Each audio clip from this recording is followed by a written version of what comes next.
Yes, we heard. I heard that a company went able employees in squad. What? Is that true? Who told you? Someone from another department.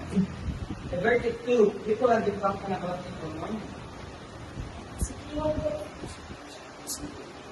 No, that's a problem. We shouldn't believe something unless we have heard it. We need to verify it first. But what if it's true? Then we should get the facts instead of panicking. I can't focus anymore. I'm worried about what might happen. Same, losing my job will be difficult. Everyone is talking about it. Maybe we should prepare for the worst. Toma. Or maybe people are just repeating something they haven't checked. You know, rumors can spread quickly when people share information without knowing if it is true. But what can we do if management had said anything? We can ask instead of experts. Maybe we should talk to Helen.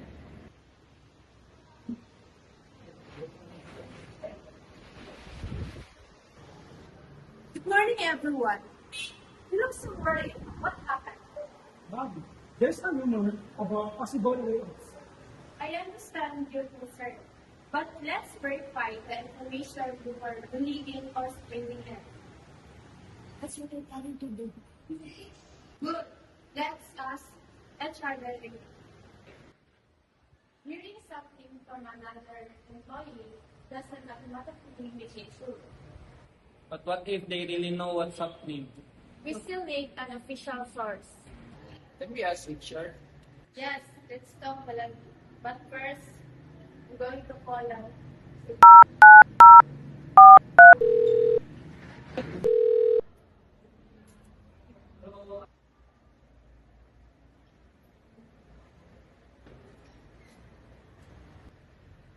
Good morning. I heard concerns about possible layoffs. Yes, we want everyone to hear the facts from HR. I understand everyone's concern. However, there is currently no official announcement confirming mass layoff next month. Correct. Always rely on official and verified information. I shouldn't have repeated what I heard without checking. It's understandable to be concerned. What matters is learning from it. Even an unintentional rumor can cause people unnecessary stress. And it can affect people's decision and trust in the company. That's why we should verify information before sharing it. I did not realize how quickly a rumor could cause this much worry. Everyone is encouraged to ask questions when you are concerned. You don't need to depend on rumors. Open communication helps prevent misunderstandings. Exactly. Employees can always approach HR, team leaders, or management. What should we do if we hear another rumor? Ask where it got from and check for an official source. Correct. Make sure information is accurate before passing it on. And ask yourself if it's true, is it verified, could sharing it cause harm?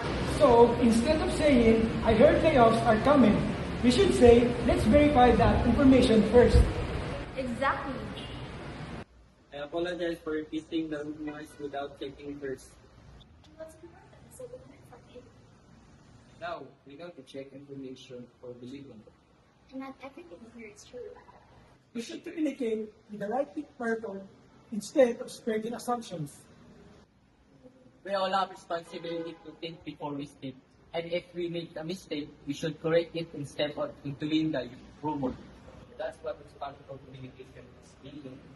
Clear, respectful, and fact-based. And also, communication means speaking, listening, verifying, and asking enough questions. I'm glad we talk about this. It's easy to believe something when everyone is seeing it. But repetition doesn't make something true. You should always check the source. And make sure to verify information next time. And I'll remember not to spread information just because I heard it from someone else.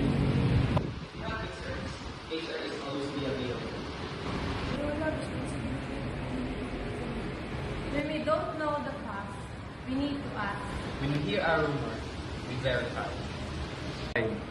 When we're concerned, we communicate.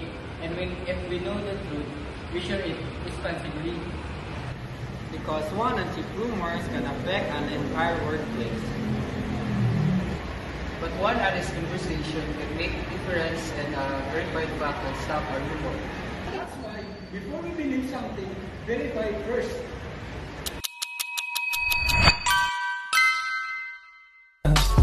I just had to let you know you're